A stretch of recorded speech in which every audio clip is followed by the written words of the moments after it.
भूर्भुवः स्वः तत्सवितुर्वरेण्यं भर्गो देवस्य धीमहि धियो यो नः प्रचोदयात्।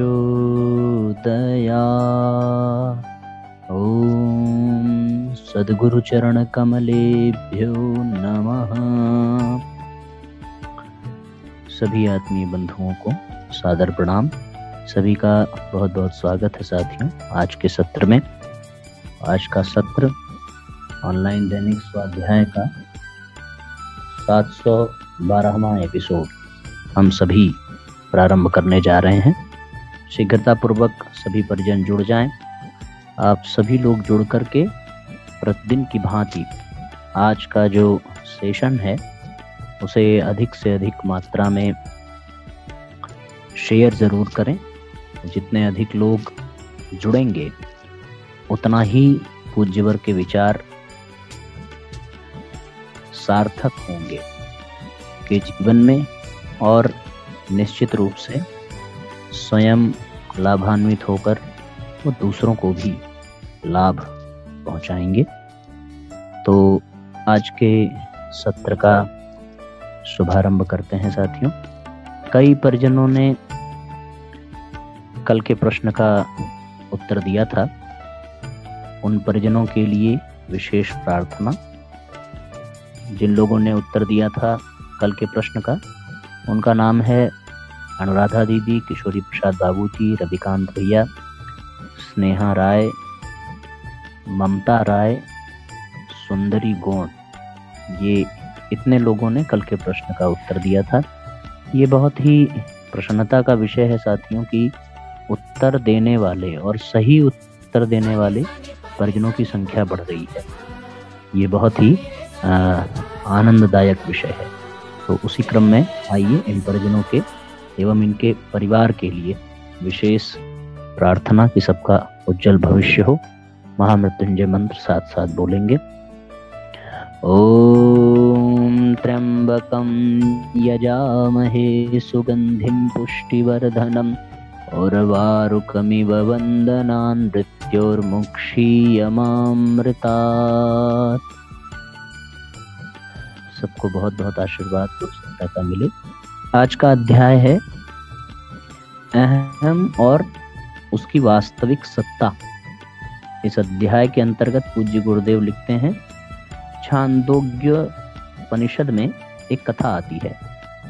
एक बार इंद्र और विरोचन दो व्यक्तियों में अपने आप को जानने की जिज्ञासा पैदा हो गई। विरोचन कौन है? विरोचन है महाराज बलि के पिता हैं और प्रहलाद के पुत्र हैं। बहुत स्मरण तो नहीं आ रहा है पर ऐसा ही कुछ है। संभवतः प्रहलाद के पुत्र ही हैं विरोचन। बिल्कुल सही बात है। महाराज बलि के पिता हैं जो तीनों लोकों का जिन्होंने भगवान विष्णु को वामन के रूप में दान किया था। तो विरोचन दो व्यक्तियों में, इंद्र और विरोचन में अपने आप को जानने की जिज्ञासा पैदा हुई। मैं क्या हूं? वे बार बार इस पर सोचते विचारते, लेकिन उन्हें मैं का अता पता नहीं लगा। आखिर दोनों मिलकर आदर पूर्वक शिष्य भाव से हाथ में संविधाएं लेकर आचार्य प्रजापति के पास गए और नम्रता पूर्वक उनसे अपनी जिज्ञासा प्रकट की। उनके प्रश्न का जवाब देते हुए इसके पूर्व ही प्रजापति ने उनकी योग्यता पात्रता को जानने के लिए एक युक्ति निकाली। उन्होंने कहा, थाली में पानी भरकर अपना अपना मुंह देखो, उसमें तुम्हें अपना स्वरूप दिखाई देगा। इंद्र और विरोचन दोनों झट से सज धज कर पानी से भरी थाली में अपने को देखने लगे। विरोचन को अपना सजा संवारा रूप देखकर बड़ी प्रसन्नता हुई और अपने साथियों में जाकर अभिमान के साथ कहने लगा, भाई मैंने तो मैं का पता लगा लिया है। इंद्र कुछ बुद्धिमान था, उसे संतोष नहीं हुआ और वह आचार्य प्रजापति के पास जाकर कहने लगा, भगवान, असंस्कृत शरीर की प्रतीक्षाया ही प्रतिबिंब में दिखाई देती है। यदि यह शरीर काना लूला लंगड़ा होता तो प्रतीक्षाया भी वैसी ही दिखाई देगी। वस्त्र अलंकारों को उतार देने पर प्रतिबिंब का सौंदर्य भी नष्ट हो जाता है और शरीर के नष्ट हो जाने पर यह भी नहीं रहता। इसलिए मैं अपना स्वरूप किसे मानूं, मुझे इससे शांति नहीं मिलती। इंद्र समझदार था, सोचा इन वस्त्र अलंकारों से सजा हुआ शरीर ही यदि मैं हूं तो यह निश्चित है कि इनके नष्ट होते ही मैं भी नष्ट हो जाऊंगा। इनके मैले जीर्ण शीर्ण होने पर मैं भी त्याज्य बन जाऊंगा। जो नष्ट होने वाली वस्तुएं हैं वह कदापि मैं नहीं हो सकती। और इंद्र को इससे शांति नहीं हुई और न ही उसको समाधान ही मिला। मैं अपने इस मनोभाव को उसने आचार्य के समक्ष निर्भय होकर प्रकट कर दिया। उधर विरोचन अपने सजे हुए सुंदर वस्त्र अलंकारों से विभूषित शरीर के प्रतिबिंब को ही मैं का स्वरूप जान करके चला गया। हम में से बहुत कम लोगों के मन में ये प्रश्न उठता है, मैं क्या हूँ? इस पर बहुत कम लोग ही सोचने विचारने का प्रयत्न करते हैं। अधिकांश तो भवसागर के प्रवाह में ही बहने वाले ही बनकर रहते हैं। उनके मन बुद्धि चेतना पर अज्ञान का पर्दा इस तरह पड़ा रहता है कि वे कभी यह सोचते तक नहीं कि वे कौन हैं, उन्हें क्या करना है, कहाँ जाना है। कुछ लोग मैं के अस्तित्व को शरीर तक ही मानकर विरोचन की सी भूल कर बैठते हैं और शरीर को सुख देने, खाने पीने, खुश रहने, मौज मजा उड़ा लेने में ही जीवन का सार समझते हैं।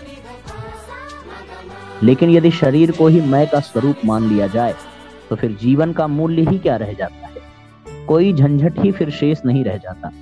कुछ करने या न करने का कोई महत्व तो नहीं रहता। फिर ज्ञान विज्ञान की बात कौन करे? फिर न जीने से लाभ रहता न मरने से हानि, क्योंकि सभी शरीरों की एक ही गति होती है।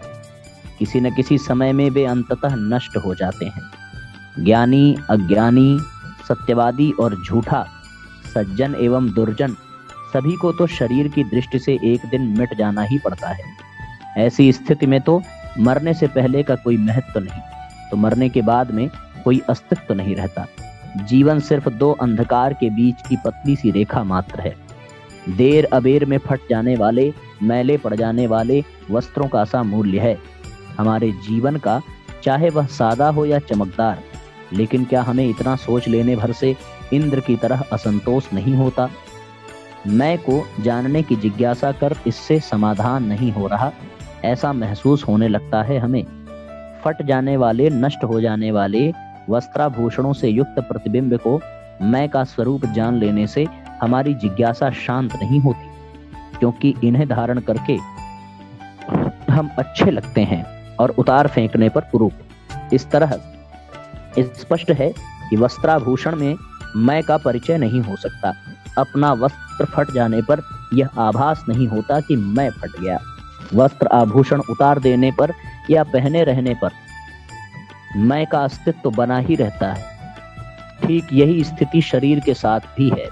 वस्त्रों की तरह हमारा शरीर नित्य ही किसी न किसी रूप में नष्ट होता रहता है। मल शरीर से निकलने वाले दूषित तत्व हैं। क्या है? नष्ट हुए शरीर का अवशेष। रसायन शास्त्री वैज्ञानिकों के प्रयोगों से यह सिद्ध हो चुका है कि शरीर में नित्य असंख्यों कोष नष्ट होते हैं, असंख्यों ही नए पैदा होते हैं। इस तरह शरीर की दृष्टि से तो हम नित्य ही मरते हैं और नित्य ही जन्म लेते हैं, लेकिन मैं के अस्तित्व में कोई परिवर्तन नहीं होता। इसी तरह शरीर का कोई अंग कट जाने पर कोई यह स्वीकार करने को तैयार नहीं होगा कि उसका मैं कट गया। उंगली कट जाने पर, आंख फूट जाने पर यह तो मालूम होता है कि मेरे शरीर में कुछ क्षति हो गई है, लेकिन हमें यह विश्वास नहीं होता कि हम अपूर्ण हो गए हैं। अपनी अज्ञात पूर्णता के अस्तित्व में हमारी सहज आस्था कम नहीं होती। मैं हूँ यह भावना कभी नष्ट नहीं होती। मैं की खोज में हम आगे बढ़ें, इससे पहले यह जान लेना आवश्यक है कि आखिर मैं को जान लेने की आवश्यकता क्यों है। बहुत से लोग तो इस संबंध में कुछ सोचते विचारते नहीं। ऐसे लोगों को खाने पीने, मौज उड़ाने से फुर्सत नहीं मिलती।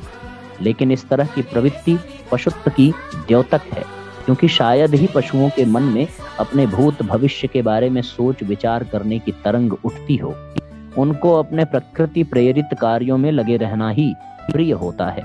कुछ बुद्धिमान कहे जाने वाले लोग इस महाप्रश्न में बेकार न लगकर अपना काम करना ही अधिक अच्छा समझते हैं। वे इस जटिल प्रश्न को सुलझाने में व्यर्थ श्रम करना अच्छा नहीं समझते। लेकिन हमें क्या करना चाहिए, यह निश्चय करना इससे भी कठिन है और बिना सही निश्चय के किए गए कार्य अंततः मनुष्य के लिए अशांति असंतोष के कारण ही बनते हैं। कर्तव्य का निश्चय भी तभी हो सकता है जब हम अपने असली अस्तित्व की जानकारी कर सकें। यदि हम शरीर ही हैं तो फिर हमारे कर्तव्यों की सीमा भी शरीर तक ही सीमित रहेगी। किसी भी कर्तव्य अकर्तव्य का निर्णय हमें वहीं तक करना होगा जितना इसी जीवन में संबंध है। उदाहरणार्थ, हमें किसी जगह 1 माह रहना है तो वहां वर्षों में बनने वाले भव्य भवन बनाने की योजनाएं किस काम की। इसी तरह मैं का अस्तित्व यदि शरीर से परे महान है, लंबा है, तो हमें अपने कर्तव्यों का निर्णय भी इसी आधार पर करना पड़ेगा। तात्पर्य यह है कि अपने आप को जाने बिना जीवन पथ पर कर्तव्य मार्ग पर हम एक कदम भी आगे नहीं बढ़ सकते। इसके अभाव में तो हमारी स्थिति ठीक वैसी होगी जैसे कोई मनुष्य आंखें बंद किए जंगल में तेजी से दौड़ रहा हो। उससे पूछा जाए, भाई तुम क्यों दौड़ रहे हो, तुम्हें कहाँ जाना है, कहाँ से आए हो, और इसका उत्तर वह अपनी अजानकारी में दे, तो हम उसे पागल ही कहेंगे। क्या हमारी स्थिति भी अपने स्वरूप को जाने बिना कुछ ऐसी ही नहीं है? इसलिए मैं के स्वरूप की जानकारी करना, इस संबंध में प्रारंभिक आधार खोजकर आगे बढ़ना नितांत आवश्यक है। इसके बिना हम अपने जीवन की सही रूपरेखा न बना सकेंगे, न अपने कर्तव्यों का, अपनी गति की दिशा का सही निर्धारण ही कर सकेंगे। अपने स्वरूप को जानना जीवन की एक महत्वपूर्ण आवश्यकता है। सचमुच जीवन का वास्तविक लाभ वे ही उठा पाते हैं जो पहले अपने आप को जानने का प्रयत्न करते हैं। अपने को न जानने वाले व्यक्ति तो उन आधारहीन वस्तुओं की तरह हैं जिन्हें वायु का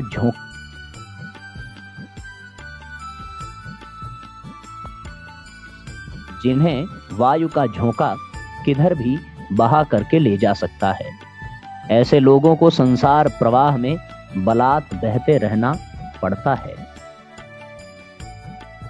वायु का झोंका किधर भी ले जा सकता है और ऐसे लोगों को वास्तव में संसार जिधर ले जावे उधर जाना पड़ता है। वे लोग फिर भाग्य और प्रारब्ध के अनुसार जब जहां जैसी परिस्थिति बने, परिस्थितियों का दास बन करके उन परिस्थितियों के अनुसार ही जीवन बिता देते हैं। जबकि ये जीवन परिस्थितियों का दास बनकर नहीं बल्कि परिस्थितियों को अपना दास बनाकर जीने के लिए प्राप्त होता है। पर यह संभव तब है जब हम स्वयं को पहचान सकें। स्वयं को पहचाने बिना स्वयं का लक्ष्य निर्धारित कर देना ठीक नहीं है। ऐसी स्थिति में ये अत्यंत चिंतन का विषय है कि जिस मैं, जिस अहम तत्व को हम जानते हैं वो हमारे सभी पदार्थों से ऊपर है, हमारे शरीर से ऊपर है, हमारे इस देह से ऊपर है और हमारे किसी काम का नहीं। ये शरीर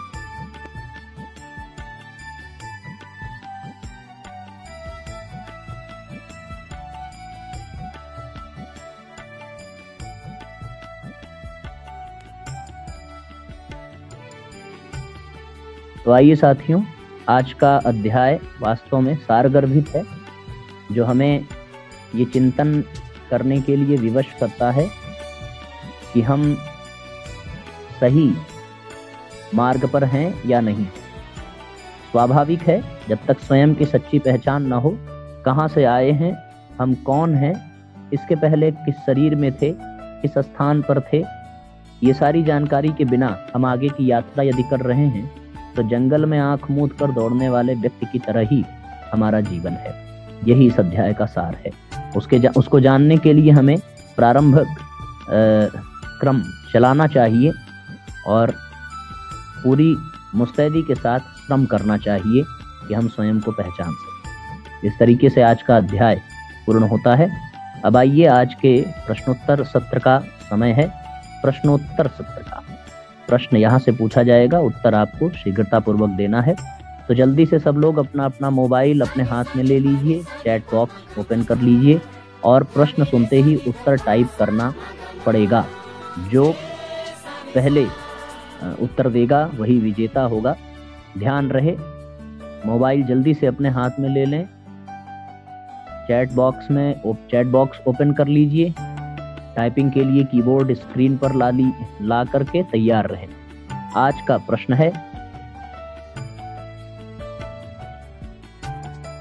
इंद्र और विरोचन की जो कथा थी वो कौन से आर्ष ग्रंथ से ली गई है? उस आर्ष ग्रंथ का क्या नाम है? इंद्र और विरोचन की कथा जो आप लोगों ने अध्याय के प्रारंभ में सुनी है वो किस आर्ष ग्रंथ से ली गई है? उस आर्ष ग्रंथ का नाम बताए शीघ्रता पूर्वक। उस आर्ष ग्रंथ का नाम आपको बताना है जिसमें विरोचन और इंद्र के स्वयं को मैं क्या हूं ये जानने की कथा आप लोगों ने सुनी। वो आर्ष ग्रंथ कौन है, इसका परिचय तुरंत तत्क्षण देने की कृपा करेंगे। आपके द्वारा दिया गया उत्तर चैट बॉक्स में सेव हो गया है और कल उन सभी परिजनों के उज्जवल भविष्य के लिए भगवान से विशेष प्रार्थना महाकाल से की जाएगी। आज के सत्र को यहीं पर विराम देते हैं साथियों। गायत्री मंत्र साथ ओम भूर्भुवः स्वः तत्सवितुर्वरेण्यं भर्गो देवस्य धीमहि धियो यो नः प्रचोदयात्। सभी आत्मीय बंधुओं को सादर प्रणाम, सभी को धन्यवाद जुड़ने के लिए। सबको नमस्कार, सबको शुभ रात्रि।